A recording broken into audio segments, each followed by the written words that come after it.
చిన్న బిడ్డ, ఆమెకి ఒకటే బిడ్డమ్మ నీకు? పాప చిన్నది. ఎంత వయసు పాపది? ఇప్పుడు 3 years ఉంటుంది. 3 years. రెయిన్బో హాస్పిటల్లో పెట్టారు చిన్న పాపని. ఏమొచ్చిందంట? అసలు ఏమన్నారమ్మా? పిల్లలు బ్లడ్ ఇన్ఫెక్షన్ అని చెప్పారు. అప్పటికి ఆమెకి 27,000 దాకా ఉండే ఇన్ఫెక్షన్. నేను ఇక్కడ వచ్చాక 4 వారాలలో 16,000 అయిపోయింది. నార్మల్గా వచ్చేసింది రిపోర్ట్ అని చెప్పేసి హాస్పిటల్ డాక్టర్స్. మళ్ళీ పోయి అడుగుతారు నార్మల్ రిపోర్ట్స్. 2 వారాలకే మంచి పూర్తి విడుదల వచ్చేసింది. పాప ఇప్పుడు మంచిగా ఉంది, యాక్టివ్గా ఉంది, మంచిగా ఆడుకుంటుంది. అసలు నువ్వేమనుకున్నావమ్మా? అసలు పాపను చూసి ఏడుపండి. ఆ పిల్ల ఆకలనంతం అంటూ తెలవదంట, అసలు ఆకలి ఏంటో తెలియదంట. నా టేబుల్ మీద నేను కూర్చున్నాను, నా ముందు కూర్చో. ఆమేన్, హల్లెలూయా. పాప ఆకలి ఏంటో తెలియదంట. నేను కూర్చుని మాట్లాడుతుంటే బిస్కెట్ తీసుకొస్తే లాక్కుని తినేసిందండి. అప్పుడే మీ కళ్ళలో నుంచి నీళ్ళు వచ్చి, నా పిల్లకి ఆకలి అంటే ఏంటో తెలియదు. దేవుడు ఎంత గొప్పవాడు. ఆమేన్. మరలా అన్ని పరీక్షలు చేయమన్నారు. 2 లక్షలు అయినా కూడా ఆ పిల్లకి స్వస్థత లేదు. జ్వరం కూడా. స్కానింగ్ తీయాలని చెప్పారు.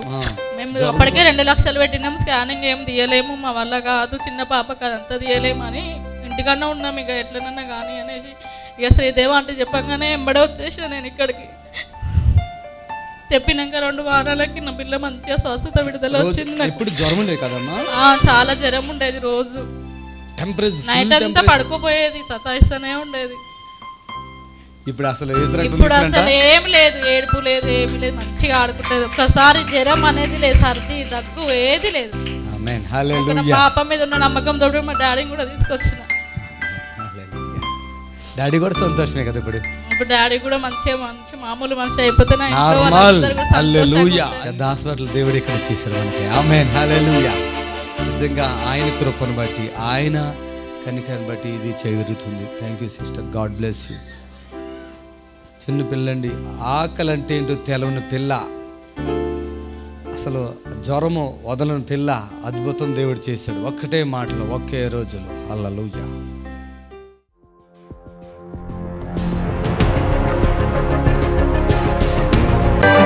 ఈ బిడ్డలు ఒక సాక్ష్యాన్ని మనతో పంచుకుంటారు. ఈ బిడ్డలు ఒక సాక్ష్యాన్ని పంచుకుంటారు. అమ్మగారు ఇప్పుడు రాహిల్ అని పెట్టారు ఈమెకి. వీరికి సంతానం ఎంతమంది అమ్మా? మీ సంతానం 5 బిడ్డలు, కొడుకులు లేరు. ఆయన కూరగాయల వ్యాపారం, చిన్న బండి, సరే బండి మీద అమ్ముకుంటారు కూరగాయలు. ఈ తల్లిగారికి ఫస్ట్ ఏమైందయ్యా? అమ్మగారికి ఏమైంది? ఫస్ట్ ఏమైంది అమ్మ? నీకు ఫస్ట్ ఏమైంది? అంటే కిడ్నీలో రాళ్ళు ఉన్నాయి. రాళ్ళు తీసినాక ఇప్పుడు మూత్రంలో ఇట్లా సీము, నొప్పులు, కూర్చుండరాదు, ఎవరాదు, లేతే కూర్చుంటే ఇట్లా మూత్రం ఏమైతుంది? మూత్రం పడుతుంది సార్. కూర్చుంటే లేతే నొప్పి బాగా, కూర్చుండరాదు, కూర్చుని లేతేనే మూత్రం పడిపోద్ది. అయితే ఎవరాదు, కూర్చుండరాదు. మొత్తం ఈ మూత్రంలో కూడా చీమ్ లాగా మూత్రం, అంటే చీమ్ లాగా వస్తుంది. ఇప్పుడు ఎప్పటి నుంచి వస్తుంది అట్లా? మీకు ఎంతకాలం అయింది అట్లా? 6 రోజులు అవుతుంది సార్. ఆపరేషన్లు అయినా తక్కువ కాలేదు. ఇప్పుడు మళ్ళీ కిడ్నీ అంతా కుళ్ళిపోయింది, ఇది మొత్తం తీసేయాలి, లేకపోతే ఈ కిడ్నీ కూడా ప్రాబ్లం వస్తుంది, ఇప్పుడు తీసేయాలి అని అన్నారు. కిడ్నీలు కూడా తీసేయాలన్నారు. ఇప్పుడు ఏ హాస్పిటల్? ఎక్కడ? అది కరిమర్ల అక్కడ మిషన్ లేవని ఇక్కడ న్యూస్ నుంచి మళ్ళీ ఇంకా వేరేగా ప్రైవేట్ దవాఖాన, అది పేరు తెలియదు, అందులోకి కూడా మాలు తీసుకుపోయి. అంటే దాదాపు చాలా హాస్పిటల్ తిరుగుతున్నారా? ఎన్నాళ్ళ మట్టి తిరుగుతున్నారు? పెద్ద అయినా ఎన్నాళ్ళ మట్టి తిరుగుతున్నారు? ఎట్లా? 5-6 ఏళ్ళ కిడ్నీ ఆపరేషన్, ఈ కిడ్నీ ఆపరేషన్, గర్భసంచి తీసేసినాం. ఎప్పుడు రాళ్ళచ్చుడు. మళ్ళా 2 సంవత్సరంలో ఆ 2 కిడ్నీలకు రాళ్ళు తీసేసినా కానీ మళ్ళీ వచ్చింది అన్నారు. మళ్ళీ 2 సంవత్సరాలకు ఆ రాయి కిందికి మూత్రం పైపులో జారింది అన్నారు. ఇవరకు 2 కిడ్నీలకు ఆపరేషన్ అయినాయి. ఏదైనా చెట్ల మంది తాగుతామని ఆయనతో ఊకున్నాం. ఆ రౌతు ఇక్కడ చిక్కిన ప్రాబ్లానికి కిడ్నీకి ఎఫెక్ట్ పడి కిడ్నీ ఖరాబ్ అయిపోయిందట, ఇట్లా పంచి లెక్క.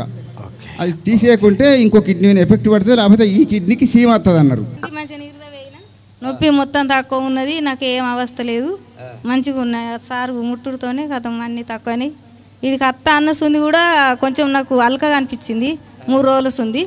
ఇక వీడికి వచ్చినాక మొత్తం తక్కువ అయింది. మంచిగా టీవీలో చూసినాం సార్. టీవీలో చూసినాం. మరలా చెప్తున్నా, 2 కిడ్నీలు ఖరాబ్ అవటమే కాకుండా మూత్రంలో చీమ్ గారుతుంది. వీడికి మూత్రంలో చీమ్ గారుతుంది. అది అసలు సమస్య. ఈ మెడలు అయితే ఎట్లుండేనమ్మా? ఈ మెడలో మొత్తం పోదామంటే భయం. కొద్దిసేపు నిద్ర పోతే ఇదే హాస్పిటల్లో స్కానింగ్లు చేసి నీ కిడ్నీలు కుళ్ళిపోయినాయి అన్నారంట. ఇప్పుడు నిమ్స్ గురించి చెప్తుంది కదా, నిమ్స్ ఏదో ప్రగతి ఇంకా 4-5 హాస్పిటల్ చెప్తున్నారు. మరి ఇక్కడ నిన్న శనివారం వచ్చారు, నిన్నే వెళ్ళిపోదాం అనుకున్నారు వాళ్ళు. ఉంటే ఉండండి అంటే ఉన్నారు అంతే, లేకుంటే వెళ్ళిపోయేవాళ్ళే. ఈ రాత్రి ఎలా ఉందా నీకు? అసలు రాత్రి మంచిగా నిద్ర పోయినా నాకు ఏం అవస్థ లేదు. ఇప్పుడు ఏమన్నా బాగోలేదా? అసలు అమ్మ ఇగో కాళ్ళు కూడా చూడండి, కాళ్ళు నడవంట. అయ్యో చూడండి కాళ్ళకి అవేంటో కాలు పిచ్చుకున్నారు, మొత్తం గీతలు కాళ్ళు ఇలా నడవటానికి లేవు. ఇప్పుడు మంచిగా నడిచారా? మంచిగా నడుస్తున్నారా అయ్యా? ఆమె ఎన్ని అవస్థలు పడ్డావు కదమ్మా? బాగా అవస్థలు పడ్డా. లేవరాదు, కూర్చుండరాదు, లేతే కూర్చోండి. నిరద వస్తుంది పోదామంటే ఇక మొత్తం మంచి సీమ్ లెక్క కలుపుతుంది. మొత్తం ఒళ్ళంతా పూర్తిగా తగ్గిపోయిందా? పూర్తిగా తగ్గిపోయింది. చప్పలు కొట్టాలి గట్టిగా. ఎన్ని రోజులు కాదు, ఎంతసేట్లో తగ్గిపోయింది ఇక్కడ నీకు? ఎంత సమయంలో తగ్గిపోయింది చెప్పు? ఇక్కడికి ఒక పావు గంటలో అంత తక్కువ అంతే. ఇక్కడ ప్రార్థన చేసే లోపల తగ్గి ఫ్రీ అయింది. నీళ్ళు తాగితే ఒక 10 సార్లు పోయేదాన్ని టాయిలెట్ కా. ఇప్పుడు పోయే అట్లాగా మళ్ళా పోతలేను. చప్పలు కొట్టాలి గట్టిగా. అసలు పేరేంటి నీ పేరు? లక్ష్మి. చూసారా, పూజలు పునస్కారాలు చేసి ఈరోజు స్వస్థత లేకపోతే యేసుప్రభు దగ్గరికి వచ్చారు, స్వస్థత కొరకు వచ్చారు. ఇప్పుడు వాళ్ళు హృదయపూర్వకంగా దేవుని నమ్ముకున్నారు, పేరు కూడా మార్చేసుకుంది ఇప్పుడు. ఆమేన్. జ్వరం గోలు వేసుకునేదాన్ని, గంటకు జ్వరం లేదు, గోళీ లేదు, మంచిగా నిర్దవేనా తెల్లందాక. ఇప్పుడు ఎక్కడికి వచ్చిన వాళ్ళు మళ్ళీ హాస్పిటల్కి వెళ్ళేది లేదు. వెళ్తావు మళ్ళీ? ఆయన నీలపూరోడు పిలుతున్నాడు, వెళ్తావా? ప్రగతి కూడా పిలుతాడు, వెళ్తావా? వేసే బాగా చేసేసాడు. చూడండి అసలు చనిపోద్ది అనుకున్న వాతావరణం కదా. ఒక రోజు ఊరేసుకుంటా అనుకున్నా సార్, అంత బాధ అయింది నాకు మస్తు. అసలు ఇక్కడికి వచ్చిన మూమెంట్లు ఏంటి తెలుసా? ఇన్ని హాస్పిటల్ పిలుస్తున్నాయి, ఇన్ని ఇక్కడికి రా హాస్పిటల్. ఎందుకంటే తెలుసా అన్ని బాధలు ఉన్నాయి. జ్వరం అయితే కూడా ఇట్లా వండుకుంటే దగ్గిన తుమ్మిన లేచిన అన్ని బట్టలు తడిచిపోయా. తుమ్మితే కూడా మూత్రం జారిపోతుంది అంటే వీడికి, అమ్మకి ఆ చీమీలాగా. చూడ తుమ్మితే కూర్చుంటే కారిపోతుంది అంట, నుంచుంటే ఏ బాధ ఒక తండ్రి ద్వారా తప్ప ఇంకెవడ వల్లనైతుందండి ఇవన్నీ. కిడ్నీ మొత్తం ఇట్లా కుళ్ళిపోయింది అన్నాడు. అసలు అన్నం తినేదాను అసలు? అన్నం తింటే కొంచెం తింటా కానీ అంత ఓకారం, ఎప్పుడు ఓకారం. ఎంత నీరసంగా వచ్చారు తెలుసా? నిన్నటి దినాన్ని వాళ్ళు శనివారం ప్రార్థనకి ఎంత నీరసంగా వచ్చారు తెలుసా? చాలా వీక్ అయిపోయారు, నడవడానికి చేతగాక ఎంతో బాధతో వచ్చారు. ఈరోజు ఎంత యాక్టివ్గా ఉన్నారు చూడండి. అమ్మా నేను 3 రోజుల వీడికి అత్త అన్నసుంది, నాకు అల్లక అనిపించింది. అది మేము ఎవరైనా రోగుల దగ్గర వెళ్తాం కదా, మేము వెళ్ళక ముందు వాళ్ళు బాగుపడిపోతున్నారు. ఇక్కడికి వచ్చినప్పుడు కూడా నిర్దలు కూడా గిట్లనే చెట్లు గిట్లనే చర్చి లెక్క ఇట్లా అనిపిస్తుంది. మంచి విశ్వాసం. ప్రభునందు ప్రియులారా, నజరుడు యేసు నామములో మీ అందరికీ హృదయపూర్వకమైన వందనాలు తెలియపరుచుకుంటున్నాను. యేసు ఆశ్రయపురం గుర్రంగూడ ఎల్బీ నగర్ దగ్గర హైదరాబాద్లో ప్రతి శనివారం కూడా స్వస్థత, విడుదల, అభిషేకం ప్రార్థనలు జరుగుతున్నాయి. ఎంతోమంది ఆ స్థలానికి రోగులను తీసుకుని వచ్చి అద్భుతమైనటువంటి విడుదల పొంది సంతోషంగా వెళుచున్న అంతర్శక్తులతో పీడింపబడుతున్నట్లయితే, ఏదైనా చీకటి శక్తులతో పీడింపబడుతున్నట్లయితే రండి, నజరేయుడు యేసు నామములో స్వస్థత పొంది వెళ్తుంది. ఆమేన్. God bless you.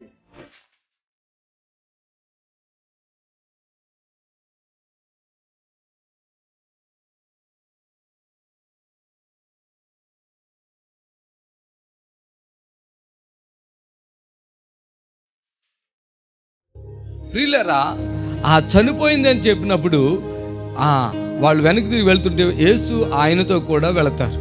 Praise the lord. చదవండి 5వ అధ్యాయము 37వ వచనము. 5వ అధ్యాయము 37వ వచనంలో నుంచి మనం ఈ మాటలు చూస్తున్నాము. పేతురు, యాకోబు సహోదరుడు యోహానును అనువారి తప్ప మరి ఎవరినైనాను తన వెంబడి రానియక సమాజ మందిరపు అధికారి ఇంటికి వచ్చి వారు గొల్లుగా నుండి చాలా ఏడ్చుచు ప్రలాపించుచు నుండుట చూచి లోపలికి పోయి మీరేలా గొల్లు చేసి ఏడ్చుచున్నారు, ఈ చిన్నది నిద్రించుచున్నదే గాని చనిపోలేదని వారితో చెప్పారు. గమనించండి, ఆ యొక్క 12 సంవత్సరాల ప్రాయం కలిగినటువంటి తన బిడ్డ చనిపోయింది. యాయీరు కుమార్తె చనిపోయింది. ఆ బంధువులు, రక్షాబంధువులు, ఆయన అధికారి కనుక అక్కడ అందరూ వచ్చేసారు. అందరూ అన్ని ఏర్పాట్లు చేస్తున్నారు. చూడండి, యేసు ప్రభువారు పేతురుని, యాకోబుని, తన సహోదరుని యోహానుని తీసుకుని వెళ్ళాడు. వాళ్ళని తప్ప ఇంకెవరిని పిలవలేదు. ప్రియులారా గమనించండి, పేతురు గారు చాలా విశ్వాసం యేసు ప్రభు, అలాగే యాకోబు, యోహాను కూడా వీళ్ళు చాలా విశ్వాసం కలిగినటువంటి వారు. ఈరోజు విశ్వాసకి అవిశ్వాసతో పొత్తెక్కడా అని మనం చూస్తాం. విశ్వాసులైనటువంటి వారు సహవాసం ఎవరితో చేయాలి అంటే విశ్వాసులతోనే చేయాలి. అప్పుడు మనకి ఆదరణ దొరుకుతుంది, మనకి బలం దొరుకుతుంది. ఆమేన్, హల్లెలూయా, హల్లెలూయా. మనము అవిశ్వాసులతో స్నేహం చేస్తే మన విశ్వాసము డల్ అయిపోతుంది. మనం చాలా సమస్యలిపోతాం, నీరసిల్లిపోతాం. దేవుని బిడ్డలారా గమనించండి, విశ్వాసి అవిశ్వాసితో పొత్తెక్కడా? ప్రియులారా గమనించారా? ఈరోజు మనము విశ్వాసులమైతే నీ స్నేహము ఎలా ఉండాలి? విశ్వాసులతోనే ఉండాలి. ఇరుగు పొరుగువారు, ప్రక్కవారు స్నేహమును చేసినప్పుడు నీ ఆత్మీయ బలం అనేటువంటిది దిగిపోతుంది, నీ ఆత్మీయ శక్తి దిగిపోతుంది. దయచేసి గమనించండి, నేను సాధారణంగా ఫంక్షన్కి వెళ్ళనండి, ఏ ఫంక్షన్కి వెళ్ళను. ఎంత నాకు సమీపస్తులైనా నేను ఫంక్షన్కి అనేది వెళ్ళను. నా రక్త సంబంధులు ఊర్లో ఉంటారు, ఇంకెక్కడెక్కడో ఉన్నారు కదా రక్త సంబంధులు, వాళ్ళు పెళ్ళిళ్ళని ఇదని పిలుస్తారు, నేను పోను. అదే ఒక విశ్వాసి, వాళ్ళు ఎంత దూరములు ఉన్నారు, బెంగళూరు, చెన్నై, ఎంత విశాఖ, ఎక్కడైనా ఒక్క విశ్వాస కోసం ప్రార్థన చేయడం కోసం కారు తీసుకుని వెళ్ళిపోతాను అక్కడికి. నా బలము ఏమీ తగ్గదప్పుడు. అర్థమైందా? నా బలం, నన్ను ఎవరైనా నిష్ఠూరు పెట్టి ఏమన్నా అనుకున్నారులే, వదిలేస్తా, పెద్ద పట్టించుకోను. నా ప్రభావం అది, నా ప్రాబ్లం అది. విశ్వాసుల దగ్గర ఎంత దూరమైన విశ్వాస కోసం వెళ్ళిపోతా, వాళ్ళ కోసం ప్రార్థన చేస్తా. వాళ్ళ సంతోషం ఉంటే సంతోషం, బాధలు ఉంటే బాధ, వాళ్ళ కోసం ప్రార్థన చేస్తా. ఒక ఫంక్షన్ నా ఇంటి పక్కన ఉన్నా నాకు మనసు రాదు, వెళ్ళలేను. దయచేసి గమనించండి, యేసు పేతురుని, యాకోబుని, యోహాన్నే ఎందుకు వెంబట పెట్టుకెళ్ళాడు? వాళ్ళని ఎవరిని రానివ్వలేదని కూడా ఉంది. అక్కడ సిచ్యువేషన్ ఏంటంటే, ఆ కుమార్తె చనిపోవడం జరిగింది. అక్కడికి వెళ్ళిన తర్వాత యేసుప్రభు అంటాడు, ఆమె చనిపోలేదు, నిద్రించుచున్నది. అంటే వాళ్ళందరూ ఏమంటారు తెలుసు అక్కడ ఉన్నవాళ్ళు, ఏంటి నీ మాటలు చదువుకోడు కావాలంటే, ఏంటి ఈయన ఇలా మాట్లాడుతున్నాడని ఆయనను హేళన చేస్తారంట.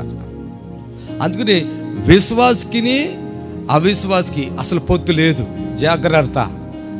దేవుని బిడ్డలారా గమనించండి, నా పరిచర్యలో కూడా నాకంటూ అంత బలమైన లేకపోయినా నేను ఒంటరిగా ఏదో నా దగ్గర ఉన్న ఒక బిడ్డను తీసుకుని వెళ్ళి ఆ రోగి దగ్గర ప్రార్థన చేస్తాను. ఎవరిని రానేను, 1 నిమిషం 2 నిమిషాలు వాళ్ళు హీలైపోతారు.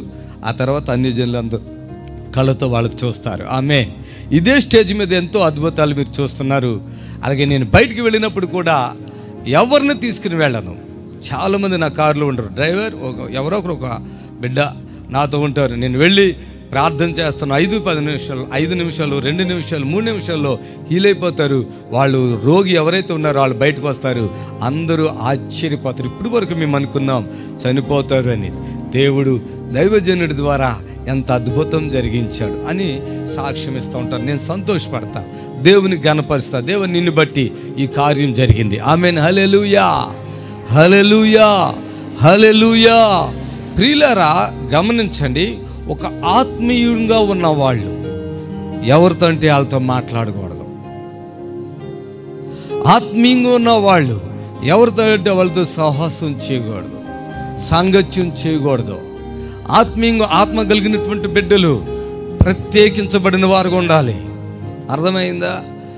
అందరితో కల్ముషమైపోకూడదు. దేవుడు మనకి ఒక ప్రత్యేకతను ఇస్తున్నాడు. ఆయన ఆత్మ అభిషేకాన్ని ఇస్తున్నాడు. ఆయన ఆత్మ మనలో ఉంది. మన మాటలు యందు, మన శరీరం యందు ఎవరితో అంటే వాళ్ళతో సంగత్యం చేయకూడదు. దయచేసి గమనించండి. Praise the Lord. హల్లెలూయా, హల్లెలూయా, హల్లెలూయా. జాగ్రత్తగా ఉండాలి. లోకంలో నుంచి మనము వేరైపోయాం. చప్పలు కొట్టండి గట్టిగా. రక్షణ పొందాం. ఇప్పుడు ప్రభు రాకడ కొరకు ఎదురు చూస్తున్నాం. ఈరోజు యేసుతో సహవాసం చేస్తున్నటువంటి ఈ యొక్క పేతురు, యేసుతో సహవాసం చేస్తున్నటువంటి ఈ యొక్క యాకోబు, యోహానుల గురించి మనం నేర్చుకుంటున్నాం. హల్లెలూయా.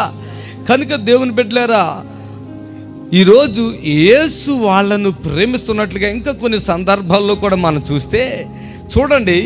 మార్కు సువార్త 9వ అధ్యాయం 2వ వచనం చదువుతారా? 6 దినములైన తరువాత యేసు పేతురును యాకోబును యోహానును మాత్రమే వెంట పెట్టుకొని ఎత్తైన ఒక కొండ మీదకి ఏకాంతముగా వారిని తోడుకొని పోయి వారి ఎదుట రూపాంతరం పొందిన. చప్పలు కొడతాం గట్టిగా. ఆమేన్. హల్లెలూయా, హల్లెలూయా. చూడండి, ఎప్పుడైనా సరే మీరు గమనించండి, మీరు వేసుకునే వస్త్రాన్ని ఇష్టపడిన వాళ్ళు ఉంటారు, ఇష్టపడే వాళ్ళు ఉంటారు. మీరు తినే ఆహారాన్ని ఇష్టపడే వాళ్ళు ఉంటారు, ఇష్టపడని వాళ్ళు ఉంటారు. మీరు జీవించే జీవితాన్ని ఇష్టపడే వాళ్ళు ఉంటారు, ఇష్టపడని వాళ్ళు ఉంటారు. ఈరోజు నాడు నిన్ను ఇష్టపడని వాళ్ళతో నువ్వేమీ చేయమోకు, చెయ్యని అవసరం లేదు. వాళ్ళు నీకెంత సహకారులైనా నిన్ను ఇష్టపడని వారితో నీవు సహవాసము చెయ్యకు. ఎందుకంటే నువ్వు ముందుకు వెళదాం అనుకుంటావు, వాళ్ళు వెనక్కి లాగుతూ ఉంటారు. నువ్వు ముందుకు వెళదాం అనుకుంటావు, ఎందుకంటే వాళ్ళ స్వభావం అది. ఒకటే, మనం మంచి చేద్దాం అనుకున్నప్పుడు కూడా వాళ్ళ స్వభావం బట్టి ఆ మంచి చెయ్యొద్దు అని చెప్పి నీ మనసుని పాడు చేస్తారు. నీవు అందువలన నీతో ఏకీభవించు వాళ్ళను నీతో సహకారులుగా ఉంచుకో. లేకపోయినా పర్వాలేదు, ఒంటరిగా పోరాటం చేయి. దేవుడు నీకు తోడుగా ఉంటాడు. హల్లెలూయా. ప్రభు నీకు తోడుగా ఉంటాడు. ఒంటరిగా పోరాటం చేయి. లాగుపెట్టే మనుషులతో వెళితే అది ఎప్పటికీ కూడా ముందుకు వెళ్ళదు.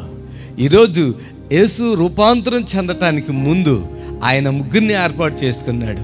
ఎవరు చెప్పండి? ఒకడు మొదటివాడు పేతురు, రెండోవాడు యాకోబు, యోహాను. Praise the Lord. హల్లెలూయా. ఆయన ఒక శిఖరానికి, ఒక కొండ మీదకి తీసుకుని వెళతాడు. వెళ్ళినప్పుడు ఆయన అంట రూపాంతరం. అక్కడ వచనాలు చదివినప్పుడు నాకు భలే అనిపించింది ఆ మాట. చూడండి, నేను చదువుతున్నాను ఆ మాటలు. చూడండి, 9వ అధ్యాయంలోనే, అంతలో ఆయన వస్త్రములు ప్రకాశమానమైనవి మిగుల తెల్లవుని ఆయను, లోకమందు ఏ చాకులియును అంత తెల్ల చలువ చేయలేడంట. హల్లెలూయా, హల్లెలూయా. ఎప్పుడైనా సరే ప్రభుని మీరు చూసారా అంటే ఎవరు చెప్పరు నేను చూశానని. ఆయన వస్త్రాలు చూసారా అంటే ఎవరు చెప్పరు నేను వస్త్రాలు చూశానని. ఇక్కడ వాక్యము ఇలా రాయబడుతుంది. ఏంటి అంటే ఈ భూలోకంలో ఉన్న ఏ చాకులు కూడా అంత తెల్లగా వస్త్రాలు చేయలేడంట.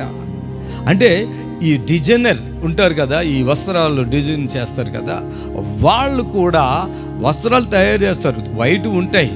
కానీ యేసు వేసిన వస్త్రమును గమనించినట్లయితే ఈ లోకములో ఏ చాకులు కూడా అంత తెల్లగా చేయలేడంట. ఆమేన్. ఆయన వస్త్రములు ఎట్లా ఉన్నాయంట? తెల్లగా. హల్లెలూయా. మిగుల తెల్లవనియు ఆయనంట, అంటే ప్రకాశమైనవియు. మిగుల తెల్ల అంటే ప్రకాశం, అంటే ఆ వస్త్రము వెలుగు కనపడుతుంది. ఆ వైట్లోనే వైట్. Praise the Lord. హల్లెలూయా, హల్లెలూయా. నిజంగా ప్రియులారా గమనించండి, యేసుక్రీస్తు యొక్క జనన విధానాన్ని, ఆయన ఈ లోకంలో జీవించిన విధానాన్ని, ఆయన తండ్రి యొక్క చిత్త ప్రకారంగా జరిగించే విధానాన్ని మనం గమనించినప్పుడు, ఆయన ఎందుకు ఈ భూలోకానికి వచ్చాడు, ఆ తర్వాత మనకి ఏం చెప్పాలనుకున్నాడు, తర్వాత ఆయన మనకి ఏమి ఇవ్వాలనుకున్నాడు అనేది చాలా స్పష్టంగా మనకి కనిపిస్తుంది. చప్పట్లు కొడదామా మరోసారి గట్టిగా? ఆమేన్, హల్లెలూయా. ఇక్కడ గమనించండి, ఆయన దేవుని కుమారుడని నిరూపించుకోవటానికి ఆయన ఇక్కడ రూపాంతరం చెందాడు. పేతురు గారు వెంటనే ఆయన దగ్గరికి వచ్చేస్తున్నాడు. ఎందుకంటే అక్కడ వాళ్ళు ఏమేమి చూస్తున్నారో మనం ఇక్కడ చూస్తున్నాము. దయచేసి 4వ వచనంలో చూసినట్లయితే, మరియు మోషేయు ఏలీలు వారికి కనబడి యేసుతో మాట్లాడుచుండిరి. అప్పుడు పేతురు బోధకుడా మనం ఇక్కడ ఉండుట మంచిది. మేము మీకు ఒకటియు మోషేకు ఒకటియు ఏలియాకు ఒకటియు. ఇక్కడ చూడండి, మనం ఇక్కడ ఉండుట మంచిది, మేము నీకు ఒకటియు మోషేకు ఒకటియు ఏలియాకు ఒకటియు 3 పర్ణశాలలు కట్టుదామని చెప్పాను. ఆమేన్, హల్లెలూయా. ఎప్పుడైతే యేసు ప్రభువారు రూపాంతరం చెందాడో ఆయన ముఖము తెల్లగా కనపడుతుంది. ఆయన యొక్క వస్త్రములు చక్కగా మహిమతో తెల్లగా కనపడుతున్నాయి. ఆమేన్, హల్లెలూయా. అంతేకాకు ఇంకా గొప్ప అద్భుతం కూడా చూస్తున్నారు. ఏం చూస్తున్నారంటే, ఒక ప్రక్కన మోషే, ఇంకొక ప్రక్కన ఏలియా వాళ్ళకి ఆ మేఘాల్లో కనపడుతున్నారు. యేసు ప్రభువారు ఏలియాతో మాట్లాడుతున్నాడు, యేసు ప్రభువారు ఏలియాతో మాట్లాడుతున్నాడు, మోషేతో మాట్లాడుతున్నాడు. ఇదంతా పేతురు అలాగే మరి యాకోబు యోహానులు అలా చూస్తూ ఉన్నారు. దేవునికి మహిమ కలుగును గాక. చూస్తున్నప్పుడు ఆశ్చర్యం కాదండి, అవునా కాదా? ఎంత ఆనందం, ఎంత సంతోషం. ఎందుకంటే యేసు ఎప్పుడు వాళ్ళతోనే ఉన్నాడు కదా. ఇప్పుడు ఆయన రూపాంతరం చెంది ఆ మహిమతో నింపబడి దగ్గ మెరిచిపోతున్న వస్త్రాలలో ఇదిగో మో పక్కన ఏలియా, ఇంకో పక్కన మోషే కనపడుతున్నప్పుడు వాళ్ళకి ఎంత సంతోషంగా ఉందండి. దేవునికి మహిమ కలుగును గాక. హల్లెలూయా. ప్రియమైన దేవుని బిడ్డలారా, ఈరోజు ప్రభు నిన్ను ఇష్టపడుతున్నాడు తెలుసా? ప్రభు నిన్ను ఇష్టపడుతున్నాడు. ప్రభు ఆయనను ఇష్టపడిన వారికి ఆయన రహస్యములు అంటే గూఢమైనవి మర్మాలు ఆయన బయలుపరిచే దేవుడు. చపలగడతామా గట్టిగా? బయలుపరుస్తాడు. హల్లెలూయా. ఈరోజు ప్రభు మనతో లేకపోయినా మనం ఒక గదిలోనికి వెళ్ళి తలుపులు వేసుకుని కన్నీళ్లు కార్చుచు ప్రార్థన చేస్తే ఆయన నీతో సహవాసం ఆయన చేస్తున్నాడు. నీతో సహవాసంలో ఆయన ఉంటాడు. ఆయన స్వరాన్ని నువ్వు వింటున్నావు. ఆయనను కన్నులారా నువ్వు చూడగలుగుతున్నావు. నీ హృదయశుద్ధిని బట్టి, నీ ఆత్మీయతను బట్టి, నీ పరిశుద్ధతను బట్టి నువ్వు ప్రభుని చూడగలవు. తెలుసా? నువ్వు ప్రభుని చూడగలవు. ఒకరోజు నేను ఒక ప్రార్థన చేశా. నేను ఎప్పుడు కూడా నిజంగా చెప్తున్నాను, ఈ మందిరంలో ఉండి ఎప్పుడు నేను అతిశయించలేదు, ప్రభులోనే అతిశయిస్తా. నాకు దేవుడు ఏదైనా ఇచ్చినా, ఎవరైనా నన్ను మెచ్చుకున్నా, లేకపోతే ఏదైనా నా జీవితంలో గొప్పది రోజు జరుగుతున్నా నేను ఎప్పుడు అతిశయించను. నేను ఒక సామాన్యమైన మనిషిగా అనుకుంటాను. ఇంకొక ప్రక్క నాలో దేవుడు ఉన్నాడు. ఎందుకంటే నాకు తెలుసు. ఫస్ట్ నాకు చాలామంది చెప్తున్నారు. కొంతమంది అంటారు ప్రభు నీ పక్షాన ఉన్నారు, కొంతమంది అంటారు ప్రభు నీలో ఉన్నాడు. ఆమేన్, హల్లెలూయా.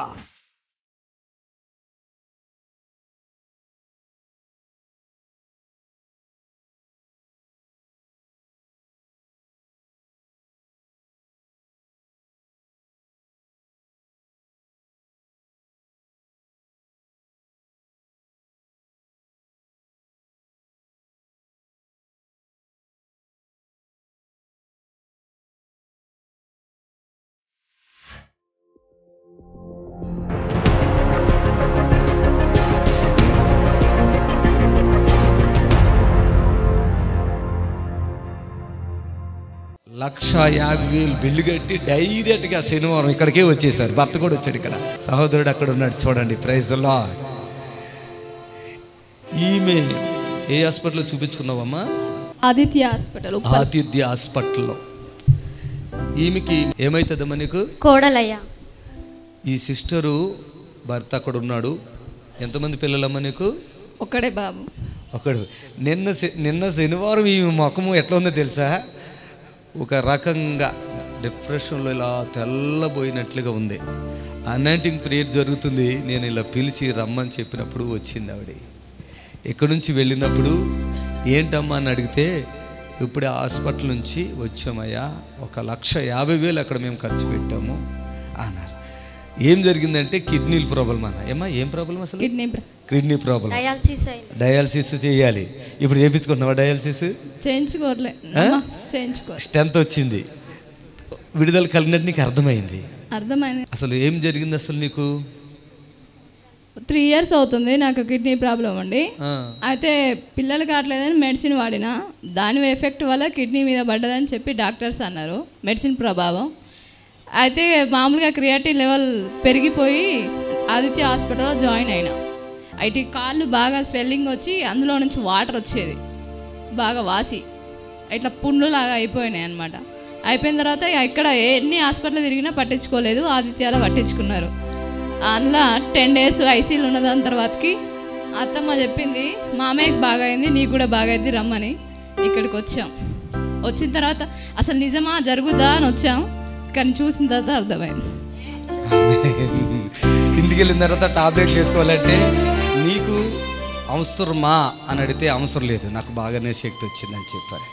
మా మర్దికి చెప్తే కూడా అసలు మాకు బాగా అయింది, దేవుడు మమ్మల్ని బాగా చేశాడు, నా భర్త మంచిగా అయిపోయింది మర్ది అని. మా మర్ది అవుతాడు ఆయన, మేమేమో కోడలు అవుతుంది.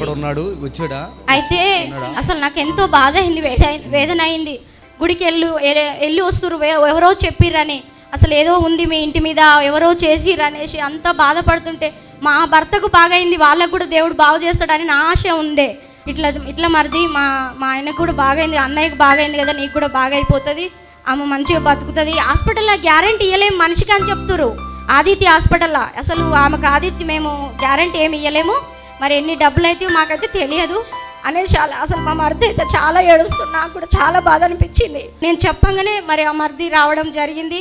మొన్నటి వారం వచ్చిర్రు, శనివారం రోజు. మరి అది చూసి ఇంకా ఆశ్చర్యపోయారు, అసలు దేవుడైతే అంతగా అద్భుతాలు చేస్తున్నా అని వాళ్ళు ఆశ్చర్యపోయారు. ఇక ఆ సాక్ష్యాలన్నీ నేను వెంటనే వేరే సాక్ష్యాలన్నీ ఫోన్లో పెడుతున్నా. ఇక ఫోన్లో పెట్టినప్పుడు చూసిర్రు అద్భుతంగా దేవుడు వాళ్ళని నడిపించిండు.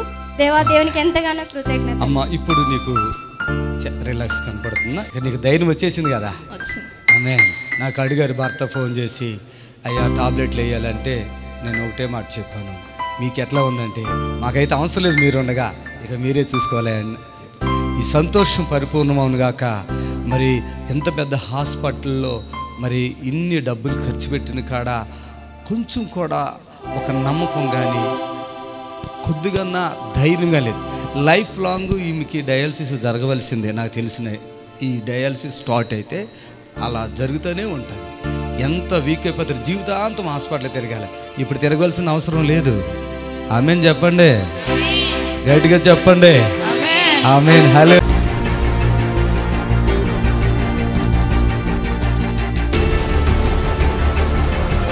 లార్డ్ జీసస్ క్రైస్ట్ టెంపుల్ వారు నిర్వహించు ఆరాధన కార్యక్రమాలు ప్రతి ఆదివారం ఉదయం 10 గంటల నుండి 1 గంట వరకు. మమ్మల్ని సంప్రదించవలసిన నంబర్స్ 7993569267 మరి ఒక నెంబర్ 7993569287.